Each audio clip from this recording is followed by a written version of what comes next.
Good morning and welcome to Sports Shorts Daily on a Tuesday morning, little Tuesday edition.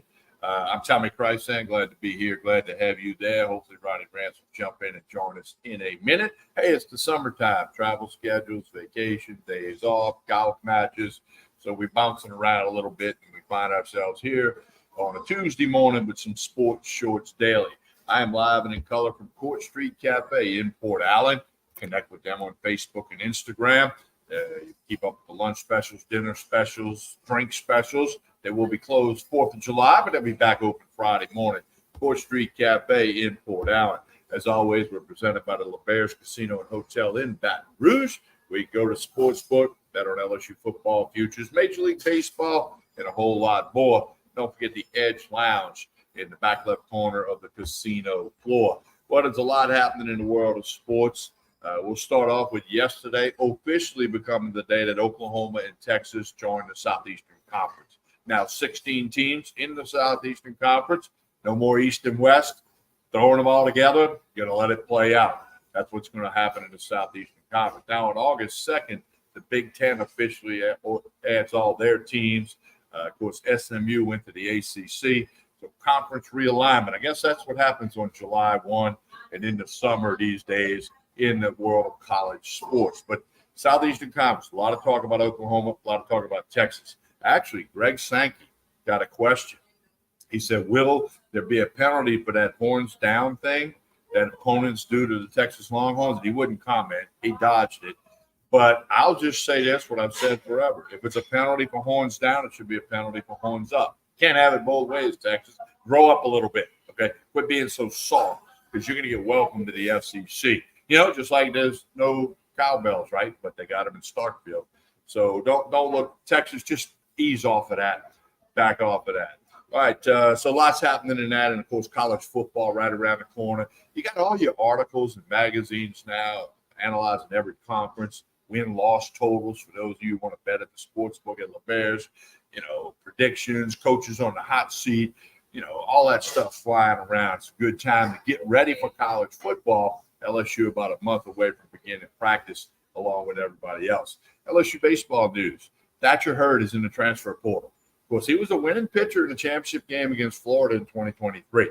You know, he really came on in Omaha and got the win in that championship game. Okay, now, this year didn't go like he wanted. He wasn't, you know, a weekend starter. It didn't work. Thatcher Hurd is in the transfer portal. Speaking of the portal, Brady Neal, catcher, would have been the only returning catcher that LSU has landed at Alabama. He'll play for the Crimson Tide. Brady Neal will do that. So still more to go. And I don't know how people are handling this portal. When I people, I mean fans. I mean, are the fans, I mean, you got to embrace it because it's not going away. It's not going to change. So you got to embrace it and just, you know, you're going to have to get a lineup card, get a roster, go online for your favorite team, whether that's LSU or whomever it may be, and find out who's on that team. And, you know, that's just the way it's going to be. Gone are the days of the kids growing up in Louisiana somewhere, wanting to be an LSU Tiger, you know, playing high school ball, travel ball and high school ball, all that good stuff, you know, so they can wear the purple and gold. That's out the window for the most part. 95% of the time, that's out the window. So you want to go ahead and keep following that college baseball.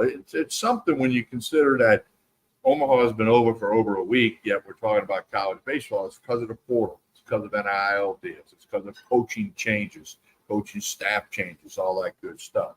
All right, speaking of baseball, the Baton Rouge Rougarou, there had been a break for the All-Star in the Texas Collegiate League, the All-Star game, as Baton Rouge Rougarou, brrougarou.com. They got home games this Saturday night the 6th and Sunday the 7th, 7 o'clock Pete Goldsby Field. Important games in the second half of the season.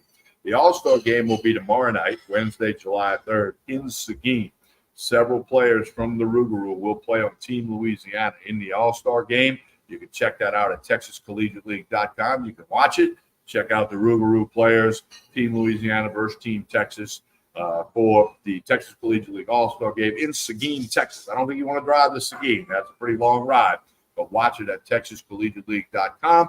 And then, as I mentioned, home games again Saturday and Sunday this weekend. They got 11 games coming up in July. So go to prrougaroo.com. They got a season ticket package, $49. It'll get you 2 tickets for the rest of the season for the 11 home games for the Rougarou in July, and again starting Saturday, Sunday. Ronnie Rance jumps in and joins us. Ronnie, you've been busy, and I had to get rolling. Woo. Yeah, no, I hear you. I apologize for jumping on a little bit late, TK. We had some always got some fires, brother. Always got some fires that we're putting out. Did you tell them about the All-Star game? I did. I told them about that and the players from the Rougarou, and they can watch it at TexasCollegiateLeague.com. A little bit far to drive to Seguin. Yeah, that's why we're going to fly, Coach. What other team in the Texas Collegiate League's taking a King Air, taking their 7 All-Stars, putting them on a plane and going over to Seguin, Texas to play a game, going to buy them a little Mexican lunch across the street at a little restaurant, hole in the wall, crossing the ballpark, and then flying back after? The Gumbo Gators ain't doing that, Tommy. The Acadiana Cane Cutters ain't doing that. I can assure you, they'll be packed up in a van. They'll be eating, Jimmy John's or something generic and national. We'll be traveling first class. That's why all the best players should be playing for the Rougarou. It's good to be Ronnie Rance. That's one thing I do know. Ronnie, I mentioned it a minute ago. Don't know if you saw, but Thatcher Hurd has entered the portal. And then Brady Neal has landed at Alabama. It's Wow. transfer portal life. So, I mean, it's just what we got to get used to. It's what college fans all nationwide have to get used to. Second I'm having a little trouble with Ronnie's signal that way and everything. Okay, so that's interesting. So the reverse Holman is what he did. Brady Neal, Holman, of course, left Alabama and went to Ainge. This time around, Neal left LSU because it wasn't a lock of the week that he was going to be the starting catcher for the Tigers next year. He was going to have to battle. Who was the first name that you mentioned? Thatcher Hurd went into the portal. Thatcher Hurd went into the portal. Thatcher Hurd. He was a winning pitcher against Florida in championship game last year. I don't think Thatcher Hurd's ever going to pitch in college. I think he's going to get drafted and signed. That's what I think is going to happen. He's in the portal, and that's newsworthy at the moment. But I don't think it's going to matter. The draft is coming up in a couple of weeks or soon, and 2 weeks. The guy throws 97 miles an hour, Tommy. The guy, he's 6'5". He's healthy. He just needs some tweaking. And of course, there's going to be more than one Major League Baseball team that's going to think that they can tweak him. And if you're Thatcher Hurd, also outside of just the college experience or making some money in the portal to go somewhere else, your draft, being that you've got that leverage to go to college in the draft is what's going to give him some value. So I could be wrong, obviously, but I think Thatcher Hurd's going to be playing professional baseball next year. Yeah, I would have to agree with that. We'll see how that unfolds. Ronnie, speaking of All-Star games, 2 weeks from tonight, the MLB All-Star game will be in Arlington, Texas Rangers. Very good chance Paul Skeens and Josh Smith, who's been on fire for the Rangers. He's 6th leading hitter in the league. As you know, I watch a lot of Rangers baseball. He's been playing third. He's been playing short. I mean, he's just been getting it done. Big flies. He's got a bunch of doubles. And I voted for him. You can do the MLB vote thing. And Schemes, everybody expects him to be named to the team. And Josh Smith's not going to be voted in as a starter, but I fully expect that he'll get named to that team, and you'll have a little LSU flavor in Arlington 2 weeks from tonight. He deserves to be in it, that's for sure. Josh Smith, I mean, what a year for Catholic High at Baton Rouge. Huh? They win the national championship in high school baseball. Obviously, that means they won the state championship. They've got a pitcher who probably expected to be a first-round draft pick on their team. And then Josh Smith, the former Bear, not only does he win a World Series in the last fall, but he's having a breakout year. And so big year for Brad Bass and all the crew over there at Catholic High Baseball. Happy for them. But and then Skeens, I mean, he's, barring an injury right now, he's going to be the rookie of the year. He has to be. He's a story of baseball. But I'll tell you a funny story about the old Arlington ballpark. The one they tore down a couple, no, it's still there, but the old Arlington ballpark. It was the All-Star break I believe it was 1995, 1996, somewhere up in there. It was the All-Star break, and I was in the minor leagues, and the Rangers were on the road, and I went and did a tour with a date, and we went and did a tour. You could pay money, and they 20 people, and they take you all around the ballpark, and the ballpark was new at that time. It was only like, I don't know, a year or two old or something, and you could go around, and it would show you the locker rooms, and it would take you in the dugout, and it would take you all throughout the whole ballpark, and, the press box and all that stuff. And at one point, we walked behind home plate. We're kind of like on the warning track behind home plate, and we're standing there, and I'm looking out at the mound, and they're like, "Okay, we're gonna move on to the next thing." And I'm standing behind the mound, and I'm looking, and I'm like, "Man, that the plate looks a little crooked. Like it just doesn't look like it's lined up with the rubber perfectly." And I mean, I'm looking, and one of the Major League Baseball, they've got a million grounds crew guys, and one of the grounds crew guys was like, saw me kind of really looking. The group's starting to move on, and I'm still kind of lagging behind a little bit. And I get to talk to him for a second. I'm like, man, it could just be me. I don't know. But doesn't that plate look like it's just a little crooked? And he's pretty much blew me off, like, it's fine, whatever. Okay. Oh, yeah, you're right. It's fine. So 10 minutes later, we're up in the press box, and, we're looking out over the field, and I look down, and there's like two guys, and they got a string going from the mound to the rubber, and they're like checking it out, like, because I guess they both must have looked, and one of them must have said, "Yeah, I gotta know." And so next thing you know, they're checking it out. Now I don't know what the final story is, if it was actually crooked or not, but the fact that I caused the string to come out and for them to check it was kind of funny. Well, you couldn't get nothing past Tim Beattie at Goldsby Field either. That's right. No, Ronnie, also, everybody's starting to talk college football, win totals. You can place your bets at the sportsbook at LeBear's, and, coaches on the hot seat, and, portal, ranking the portal transfer teams. I mean, it's just a different world. Because I can remember, July was always that month. Going back decades, you bought 2 or 3 college football magazines that covered everything and everybody. Of course, now you can read it all online, but a lot of communication.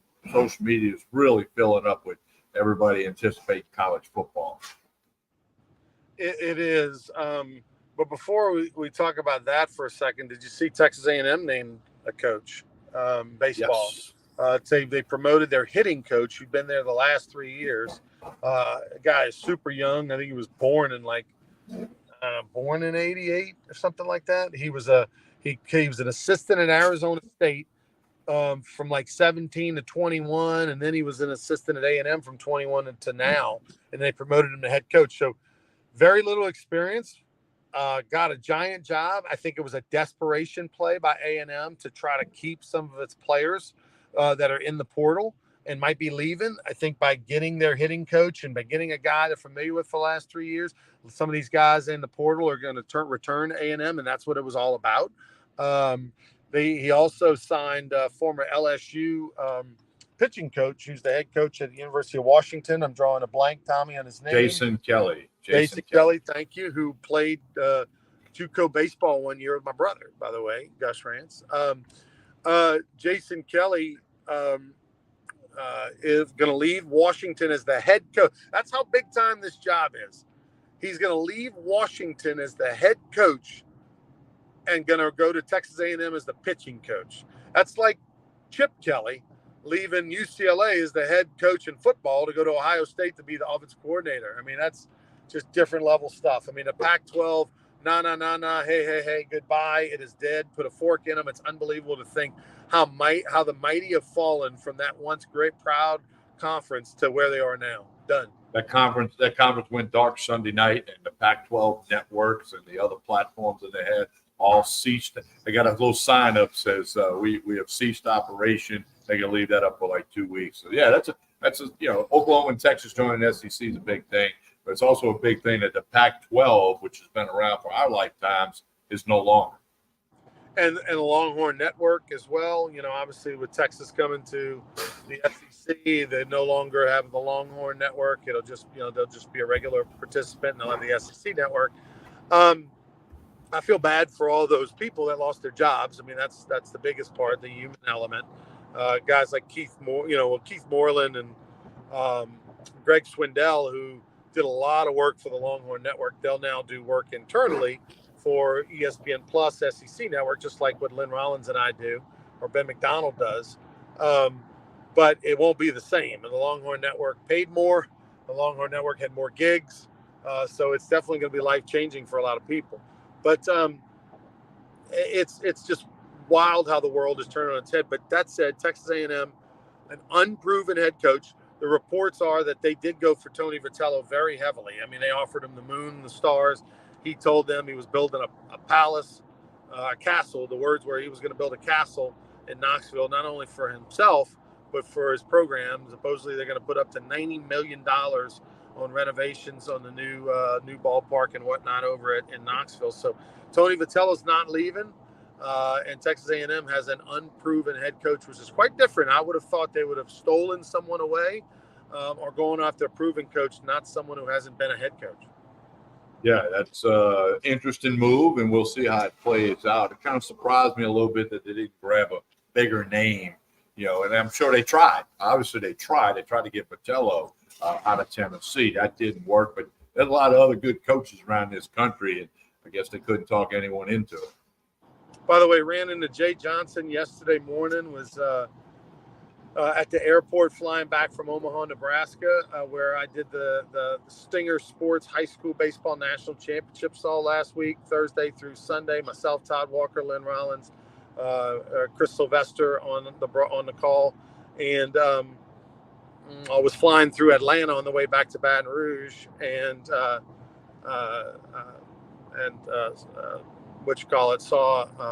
or actually, was it Dallas? No, it was Dallas. It wasn't Atlanta. It was Dallas. And saw Coach and his wife as they were headed to California, where he's from, home. But also, of course, he was going to be going to see players and whatnot while they were back in California. And so, I mean, LSU, I can't wait to see what they do in the month of July in the portal. Think about this, Tommy, as active as they have been in the portal and as good as they've done in the portal. Last year, they did not sign their two best pitchers, Holman and Jump, until middle and the end of July. So we are July 2nd today. The LSU is not done.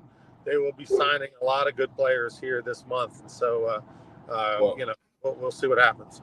The Major League Draft is July 14 and 15, and I think 16, mid-July to draft. And that will affect LSU and other teams in Louisiana and other teams around the country with some of those on-the-bubble guys. But there's only 20 rounds in the draft now. We know that. So if you get past that 10th round, you might can make more NIL money than you can, signing that, with some pro team. And then if you can go play in the ACC or the SEC, you're going to get better competition and get a better chance to get better. So a lot of decisions are going to be made this month in the portal and surrounding the MLB draft and all these college teams.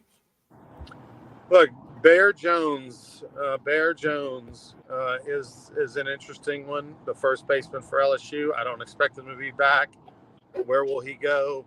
I expect him to be going, but that's one to watch. Obviously, Gage Jump is another one. Don't expect him to be back, but what would happen there? I got to believe Gage Jump's going to be a sandwich pick, second-round pick at the latest. Those are the players, and besides, obviously, the high school kids. But those are the players that are, right now. Obviously, Tommy White's going to be going to be a first-round pick. He's a junior. But the ones that could come back, Jones and Jump, those are the ones that LSU fans, maybe you get lucky and you get one of them, maybe, that don't count on it. TK, I'm going to let you go, man. We'll be back, when we're going to be back this week?